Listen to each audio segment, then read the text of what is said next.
Happy Thursday to everyone, and I'm so proud of you all for getting here today. It looks like we all made it safely. We are in the thick of the NCAA basketball season. So it made me wonder, how many NCAA basketball players does it take to change a light bulb? Well, it only takes one, but he gets money, a car, and 3 credit hours for doing it. So, and I know you're just waiting for this. Today is National Step in a Puddle and Splash Your Friends Day. I am not kidding. But can we really do that? Yes, we can, because there is a national day for it. Now, to affirm how truly profound and widespread this national day is, no one seems to know the creator or the origin of it. But go splash somebody. So we will begin with a verse of America. Sweet land of liberty, of thee I sing. Land where my fathers died, land of the pilgrim's pride. From every mountainside, let freedom ring. And our invocation will be given today by Mark McGraw.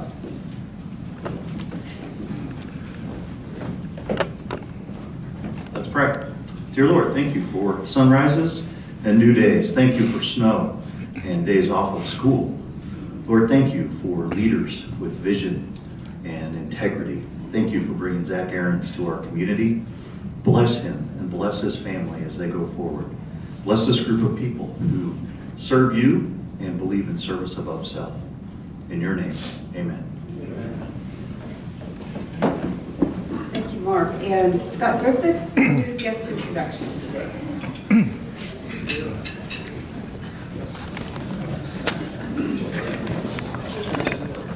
Good afternoon. Now, I understand there's a new format that we're following for guest introductions, so I first learned about it today, so I hope everybody else here is ready. Today we have several guests, I understand, but I have the privilege to introduce 2. Our first guest is a guest of Grant Glen, Matt Johnson, formerly with the Capital Journal. Hi. The second guest is Bill Wagner. I understand that he reports to Joan. He did a performance review. Hi, Bill. Hi, Bill.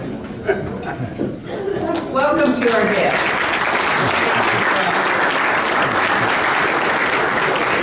So January's featured charity that we're giving our cup money to is Topeka Performing Arts Center, and as you know, there's Larry Duronsky with both hands in the air, so let's be generous to him. No, to keep back. He won't pocket it. We have several announcements today. First of all, we have 2 new member applications. The first is Allison Marker, who's been here 2 or 3 times. I haven't seen her yet today, but this is her second announcement. She works with the YWCA and is the Resource Development Director. She's sponsored by Kathleen Marker. And the second new member announcement is Nicole Revenbaugh. This is the first announcement for her. She is an attorney with the Palmer Law Group, and she's sponsored by Joan Wagner. And I have a club update. I know you thought you had heard the last of the raffle information. However, this is one last announcement, and this is really a very positive thing. You may remember that Mike Warswick won the $5,000 prize. And is Mike here today? I have not seen him. But after a lot of thought, he decided to return and not accept the prize money. So he very kindly gave half of that back to our local foundation and the other half to our club to be used for service projects. So I think that was very generous, and even though he's not here, let's give him a clap.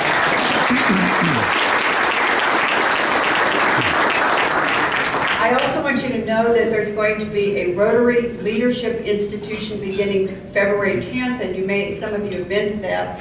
It's a 3-Saturday event, and this time it's going to be in Manhattan beginning, I said, February 10th. If you'd like more information, I have that. You can register on our website, but it's really, really valuable, and I understand there may be a scholarship or two, or sponsorship or two available, so that is a very valuable thing to do.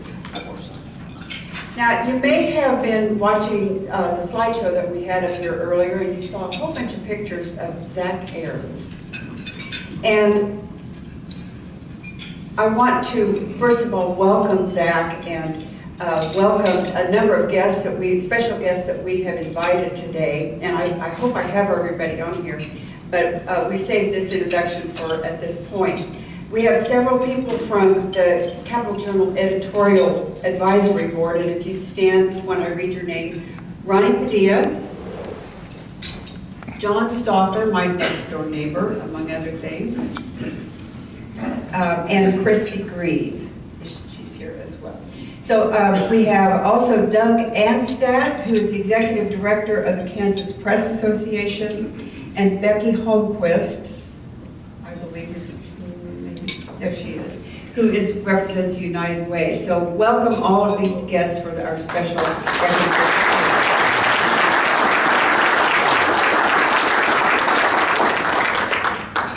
So Grant, Lynn, if you could come forward and say a few words.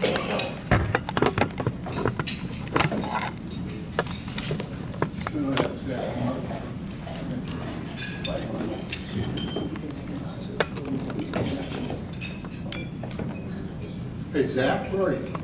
Come on up. I assume you had a family at home today?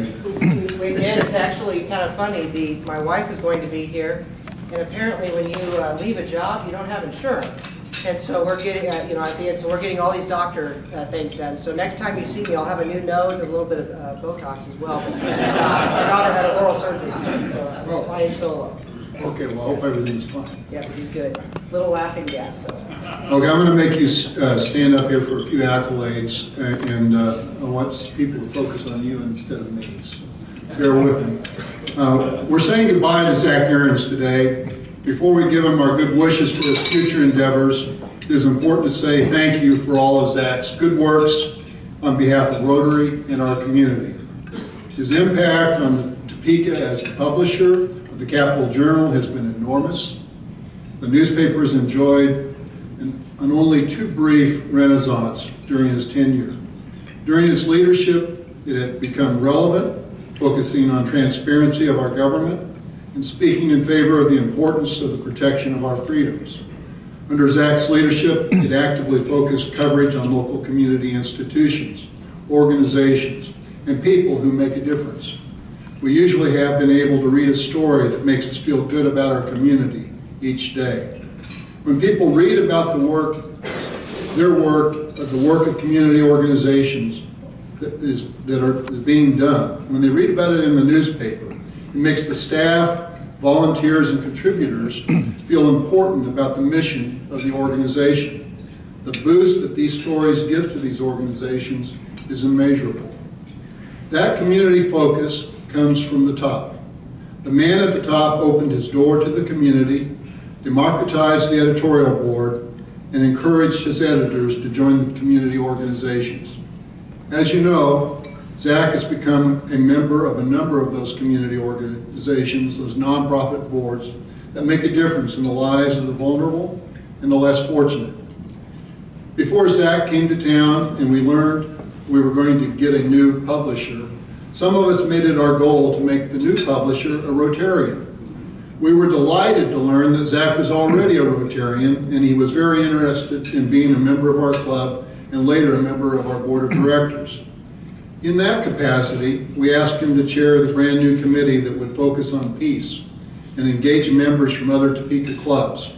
He not only successfully started that committee, but he traveled to other clubs in the district to talk about the process. As a result of his efforts and those of the committee, our Topeka Rotary clubs received international recognition in the Rotarian magazine. Zach has been a tremendous supporter of our Freedom Festival. Through his commitment, the Capital Journal became a presenting sponsor in 2017 and will do so again in 2018. This commitment has helped the Rotary Freedom Festival become successful in both raising money and increasing citizen awareness of Topeka's important freedom heritage. We know that Zach will take his leadership skills, his open door policy, and his deep desire to make his community a better place to Jefferson City. Thank you, Zach, for the many gifts you brought to our city and for reminding us, if only for a brief period of time, the important role our local paper can have in building a better community. Today, we are most proud and pleased to bestow on you the Paul Harris Fellowship in honor of your contributions to our community and to Rotary. You are most deserving.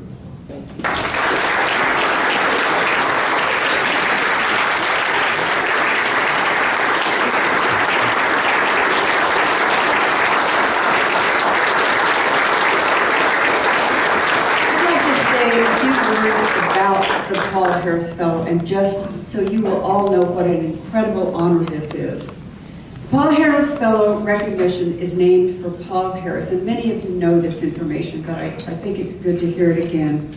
Paul Harris founded Rotary with 3 business associates in Chicago and in 1905. The Paul Harris Fellow Award was established in his honor in 1957 to express appreciation for a contribution of $1,000 to the humanitarian and educational programs of the Rotary Foundation, including projects that save and invigorate the lives of people around the world and enhance international friendship and understanding, among others. Rotarians may also designate a Paul Harris Fellow to recognize another person whose life demonstrates a shared purpose with the objectives and missions of the Rotary Foundation, and that is to build a world understanding and peace. And Zach Ahrens certainly is deserving of this recognition. And Zach, you've only been a Rotarian for a little under 3 years and a member of our club for just over 2 years. But you have been selected to receive this recognition because the Downtown Topeka Rotary Club believes that your life exemplifies the humanitarian and educational objectives of the Rotary Foundation. We thank you for demonstrating in your life and vocation a commitment to helping persons in need both here and around the world. Therefore, it gives me great pleasure to present to you, on behalf of the trustees of the Rotary Foundation, these 3 emblems of a Paul Harris Fellow.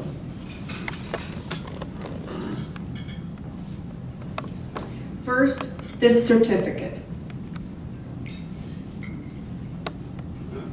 which reads, Zachary K. Ahrens is hereby named a Paul Harris Fellow in appreciation of tangible and significant assistance given for the furtherance of better understanding and friendly relation among peoples of the world.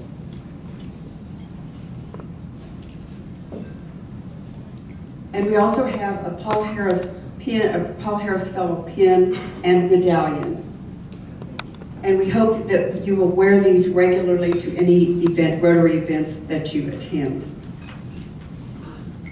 So, Rotarians and friends, once again, let's please congratulate and recognize the newest Paul Harris Fellow.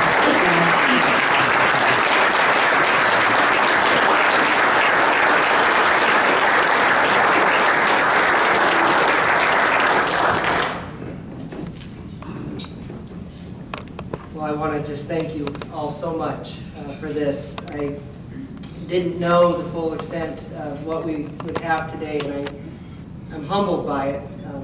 Good news is I didn't have anything prepared to say. Bad news is I can't see a clock in order to time my extemporaneous remarks. So, but I do want to just share this.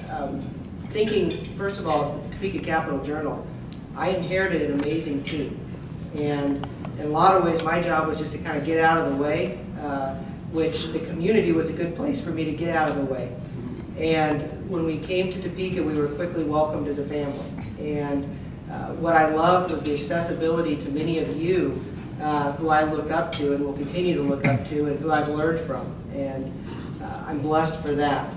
I'm blessed that we had so many people on staff with so much tenure that did really great things and continue to do great things.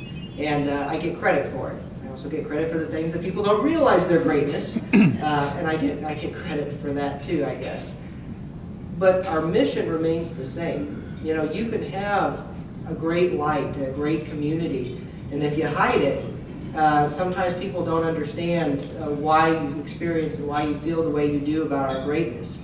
And I've been excited over the last couple of years. I had a chance, I'm going to the places that I may not have a chance to go to for a while. The quality establishments like Hanover House, right? Where I can get my pancake and put syrup on it and it's real sweet. But the thing is, there this morning, you know, in the midst of kind of the cruddy weather that we're all having, you know, I ran into 3 or 4 different people. I was getting together with a Rotarian Larry from TPAC, and then we ran into a couple other folks and a couple other folks. And it's that time that you can talk about the good things that are taking place in our community.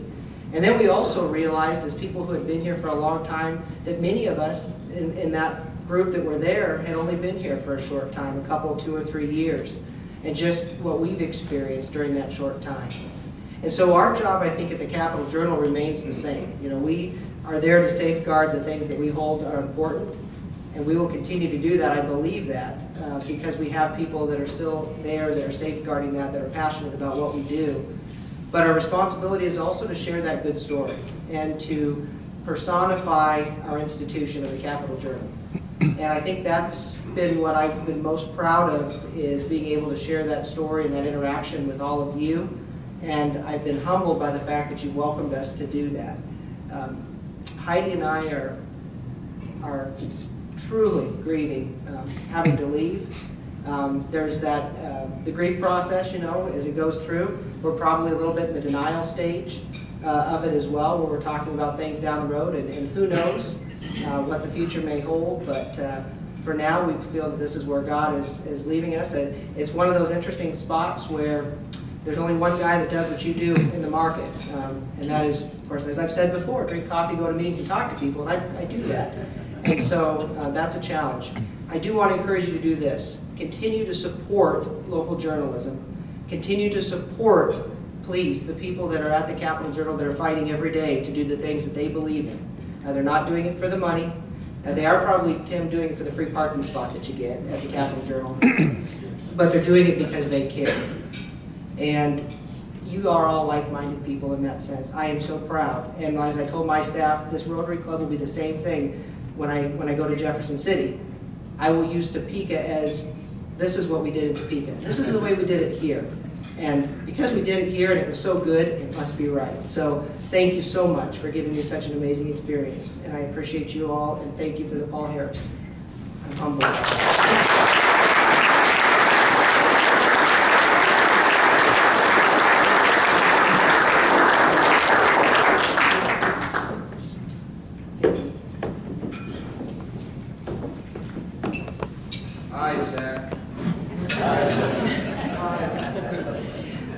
We have a speaker, and Stan Martindale is going to introduce our speaker today.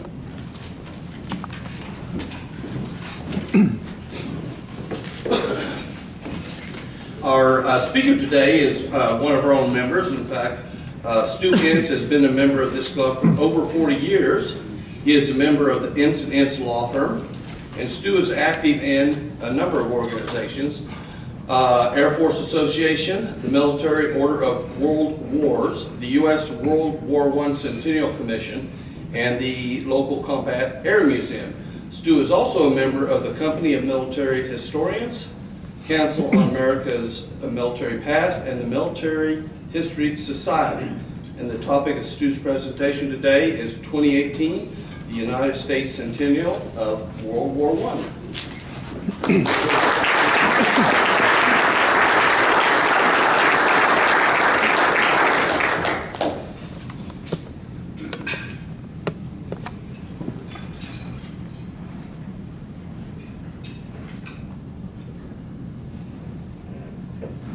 While Stan's working on the PowerPoint, I might begin by reminding you last week, Grace noted that I would be speaking to you on the centennial of World War I. And a friend of mine came up afterward and asked if I was going to be talking about my military experiences. I said, well, the word centennial means 100 years. And he said, oh, so? I'm not that old.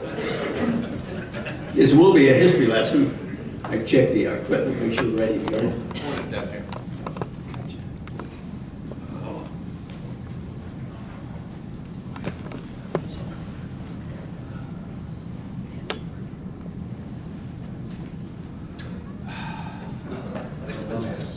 Okay, I'll tell you what to do. This is a history lesson, of course, and I've got to keep it short because our time is short.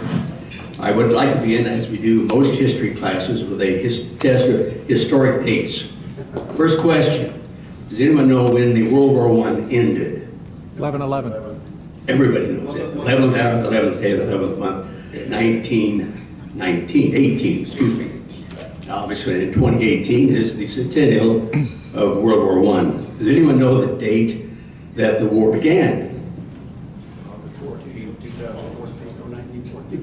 No, August 4, 1914. That's the day, and if you speak German, der Tag, the day the war began. Last question, does anyone know the day that the United States entered World War I? Hard question. April 6, 1917. The war had been going on about 2 years. So, your test results probably reflect a general understanding among our country with regard to World War I. Okay, Stan, if you can hit the first quote. As you can see, the case of World War I is particularly difficult in that it has never really had a compelling, transcendent narrative, especially for American audiences. The war is something of a mystery, whose exact cause and meaning remains opaque. And that probably reflects generally my understanding and your understanding of World War I, and probably the entire populace. Consider this second quote. As we approach the centennial of World War I, the First World War is the name given to a very complex series of events that took place mainly in Europe in the years between 1914 and 1918. They were considered together the most important events of the past 150 years and, along with those of the French Revolution and the Protestant Reformation, the most important of the last millennium. Now here we are celebrating the celebration of the centennial, which represents a historic event of importance over the last 1,000 years. And the question is, what should we talk about? We could talk about World War I in terms of the technologies of World War I, the machine gun, the airplane, the tank, chemical warfare. Those are the kinds of equipment that was used in World War I for the first time. We could talk about the battles of World War I, the Battle of the Somme, the Battle of Verdun, the Battle of the Marne. We could talk about personalities of World War I, Lawrence of Arabia, John J. Pershing, Alfred Zimmerman. We could talk about some of the battles of the American forces, Belleau Woods, Cantigny, the Samuel salient. But we don't have time for that, so here's what I want to do. I'm going to spend a few minutes talking about background, a few minutes about the beginning of the war, and a few minutes about the end of the war. So let's begin. This represents Europe, 1914, and the pointer doesn't work. So I'll try to work with my fingers, and if I can I walk with it? Yeah. Okay, all right. So this is Europe 1914. As you can see, Germany had fully embraced the Industrial Revolution, and they were the dominant power in Central Europe in 1914. And because of that, Russia, which was under the monarchy of Romanovs, Britain and France entered into certain alliances to protect against this growing power of Central Europe. In response, Germany said, well, I'm going to enter into agreements too, so they entered into agreements with Austria-Hungary and Italy. This became the Triple Entente, and this is the Triple Alliance of the Central Powers. And that is the diplomatic construct of Europe in 1914. Later on, of course, the Ottoman Empire was supported by Germany as an additional part of the Central Powers. So if you notice this, the German Empire is now surrounded by a group of countries who have mutual defense agreements. And so in return for that, they developed, the concern was that they might face a two-front war, an Eastern Front and a Western Front. What should they do? And so they obviously entered into the alliances with Austria-Hungary and with Italy. And if you give me the next slide, they created what's called the Schlieffen Plan. Go back to the preceding slide if you could, just so I can explain overall. here's what the Germans decided to do, was to say, we know it takes time for the Russians to mobilize over this large area. And so what we're going to do, we're going to concentrate our forces against France. We're going to go to France, and we're going to conquer France in 42 days. Then we're going to go on a train and go over here and confront the Russian armies. And that was called the Schleifen Plan. It was, if you read Barbara Tuchman's book, Guns of August, you'll find that that's a typical German plan, planned in detail. Every train axle that went across the train track was calculated so that in 42 days they could complete this portion of the attack and then move to Russia. Show the next slide. Again, this is the Schleifen Plan. This is the common border between Germany and France. These were where they anticipate the French forces would be to defend against the German forces coming across the border. And instead, this is Belgium here. And the question is, we're going to come around behind, over Paris, come in behind these forces in 42 days, jump on the train and go to the Eastern Front. That's the Schleifen Plan. It's sort of an interesting to play a part later on. Okay, next slide. One last date, June 28, 1914. In Europe, basically they have everybody at peace. It's a Sunday afternoon, the world's at peace. You've seen pictures of the painters having picnics in the park, rowboats on the ponds with the ladies with their parasols in the boat. In England, the gentlemen were chasing the fox across the lush green countryside. In Austria and Germany, they put little lederhoses in their little backpacks and going for a folk walk.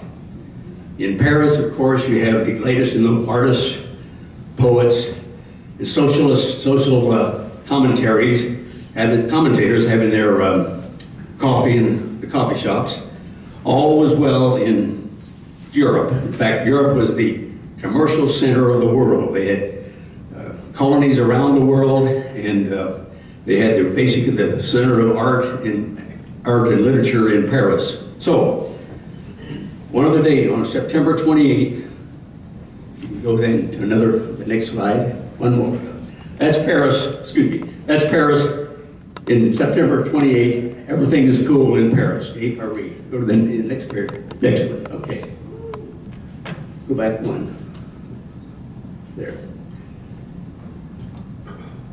Again, down in the Balkans on June 28th, this was happening. The Archduke was planning to come down to Sarajevo to inspect troop maneuvers, and this was part of his anniversary celebration. In the meantime, in Sarajevo, the Bosnian Serbs in Serbia were putting together a plan to assassinate the Archduke. There was the infamous Black Hand who had engaged 7 young men, generally 17 to 20 years old, having some of them had terminal tuberculosis, so they had nothing to lose. But it was their job to assassinate the Archduke when he came to Sarajevo. Okay, let's go over another slide. Okay, here's the Archduke arriving Sunday morning, June 28, 1914. He arrives by train, gets into his car, and they start down the street, and there's a crowd on both sides of the street because the Archduke is the heir apparent, or the president-elect for Austria-Hungary, the entire empire. So the crowds were lining the street. And in the crowd, of course, these terrorists that had been engaged to assassinate the Archduke. As he starts down the street, the first terrorist steps out and throws a grenade. The grenade bounces off the back of his car, falls under the car behind him, and explodes into that car, carrying several of the Archduke's army officers. The Archduke car stops to see what's going on behind it. And just at that point in the crowd, standing right next there in the crowd, not 10 feet from the Archduke, is none other than the second anarchist. His name is Gabriel Princip. And he sees the Duke there, sitting. He reaches for his gun, he starts to move forward, and just about that time, the Duke's car takes off. He misses his attempt, or his opportunity to assassinate the Archduke. They go downtown, the parade, and have a ceremony with the mayor. And the Archduke is a little bit upset because there's already been one attempted assassination of his life since he got there this morning. They jump back in the car. His staff decided they would take a detour and go over to the hospital and check on those officers that had been injured in the earlier explosion. Except they didn't tell the driver of the Archduke's vehicle. So they take off at a fast pace. The lead car takes a right turn. The Duke's car just goes straight ahead. They've now determined we made a mistake. Where are we going? What should we do? They stop. Just for a second, the Archduke, he looks straight ahead because he's not running for office. He doesn't have to wave to the crowd. But in the crowd, there again is none other than Gabriel Princep. And this time, I guess the next slide, he steps out, bam, bam, 2 bullets. One kills the Archduke, one fatally wounds his wife, Sophia. He's captured and then subsequently incarcerated. And as a result of that single event, that is a missed turn, and an anarchist shooting 2 shells to kill this couple, World War I began. 9 million soldiers would die, 8 million civilians would die. 4 empires that covered 1/6 of the entire Earth's surface would disappear from the face of the earth, and that's World War I. So that's the beginning. We don't have time to go through this, but if you go to the next slide, there's Gabriel himself, 17 years old, tuberculosis. He never was convicted. He actually died of tuberculosis while he was in prison. Okay, next slide. This is a slide I'm just going to skip on because we don't have time for it. But the question was, this all occurred Sunday, June 28th, 1914, and World War I began August 4, 1914, only 37 days later. And so the time between that, those 37 days is extremely interesting, but we really don't have time to cover it. There is one reference I would make. Let's see, next slide, yes. One more. There. What happened was, Germany, as it fell in place, Austria-Hungary declared war on Serbia. Russia declared war on Austria-Hungary because they were protecting Serbia. And their protection of Serbia was largely because they wanted to maintain the breakup of the Ottoman Empire down in the Balkans. So they have a warm water port and passage through the Bosphorus. So they had a treaty with Serbia. And so they began to mobilize.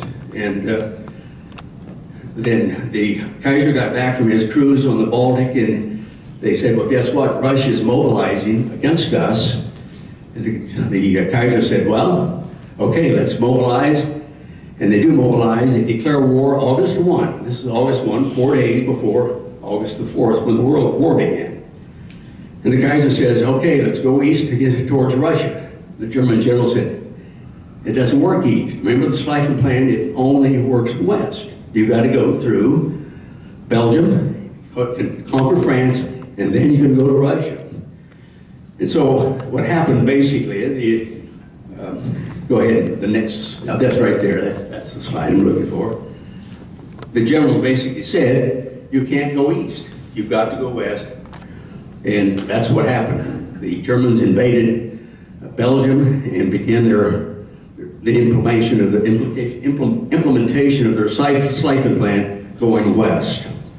Now, that's how World War I began. It was a matter of a very short period of time. I guess go to the next slide. One back from that. Let's see if we one more back. There we go. One more back.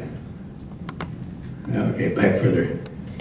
Back further. Okay, let's not. We're wasting time. Basically, the 37 days between the assassination in Sarajevo and the declaration of war in August 4 of 1914 is a very interesting time of how people just made the wrong decisions. This was really just a dispute down in the Balkans, didn't involve anybody else, and suddenly it grew in over 37 days to a world war. Part of it, which is when Germany said, well, we can't attack Russia, we got to go to France first. And so they obviously engaged their entire enemies of the Triple Entente. Let's go to the end of the war. By the way, I do have my clock set to go off at 12:57, so we're very close now.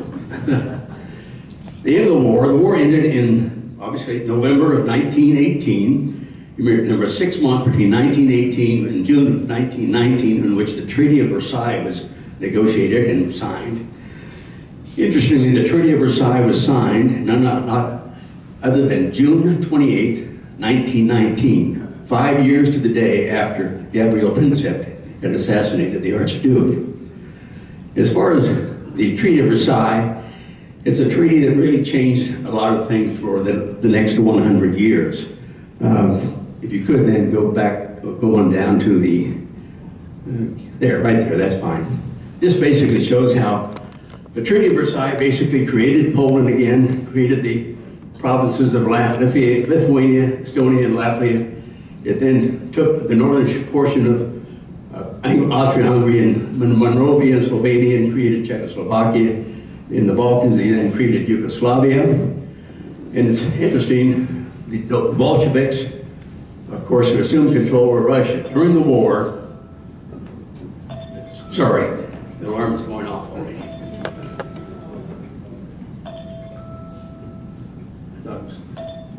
Anyhow, we'll finish up real quickly. During the war, Germany inflicted a large defeat over the Russian army at Tannenberg. And so during the war, they thought, well, what we'll do is we'll send Lenin back up to St. Petersburg. He then goes back in during the last years of the war, 1917, stirs up the Bolsheviks, and by the time of mid-1917, Russia is out of the war. They signed a treaty, the Brest-Litovsk Treaty, and the Germans therefore had ended their attack on the Eastern Front. And then as far as Germany after the war, it's obviously reduced in size. Its military force was reduced to about 100,000 men. And Germany was in bad shape, chaotic. The currency was totally devalued. Unemployment was high. Food was hard to find. There was a lot of unrest in Germany after the war. And there were several groups that grew up or developed, the fascists, the socialists, the anarchists, several groups that were active in trying to deal with this chaotic state in Germany. And there was one corporal in the army that after the war was assigned to visit those various dissident groups to see what they were saying. And one of those, the corporal went to one group, and this group is the German Workers' Party. And they were saying, we didn't start the war, Austria-Hungary started the war, Russia started the war, we didn't start the war. We didn't surrender, no soldiers occupied our territory, and therefore we were sold out. And that message resonated well with this corporal who was attending this meeting, and he joined as the 5th member. And then he reorganized that party into the Nazi Party, and of course we know the rest is history. And that's part of World War I, that World War II grew out of World War I in many ways. The defeat of Germany and the events that are taking place. In the Middle East, same thing. This portion of the Middle East, this is the dissolution of the Ottoman Empire. They established Syria and Lebanon. They took the Ottoman provinces of Mosul, Basra, and Baghdad and created Iraq, created Transjordan. This was Palestine. This became an English mandate. This became a French mandate, and that's the end of the Ottoman Empire. And so what you'll find is that since World War I, we have dealt with the Bolsheviks for 50 years in the Cold War. We've dealt with the disputes in the Balkans.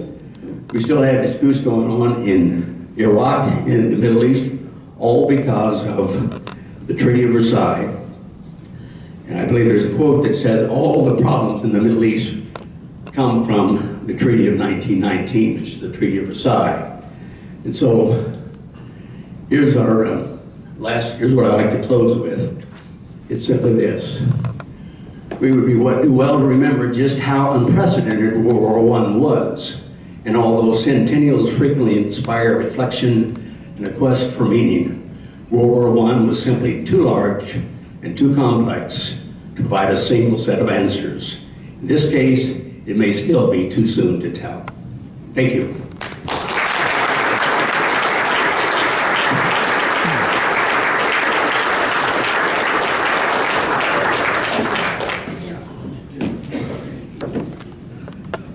Stu, thank you.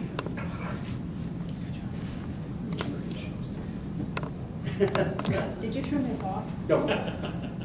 Use your stage voice. That is, Thank you, Stu. That was wonderful. I'm sure he'll stay around for questions and could answer a lot of questions. You'll sign our book before you leave, right? Okay, thank you. Next week, we will be at the Washburn Institute of Technology, and we need you to register online so we'll have a good head count. Shayna Perry, who is the principal at Highland Park High School, will be speaking to us about the vision and goals at Highland Park. So it's going to be a very timely and wonderful presentation, so I hope you can come. So let's stand and close with the four-way test +1. Of the things we think, say, or do, is it true? Is it fair to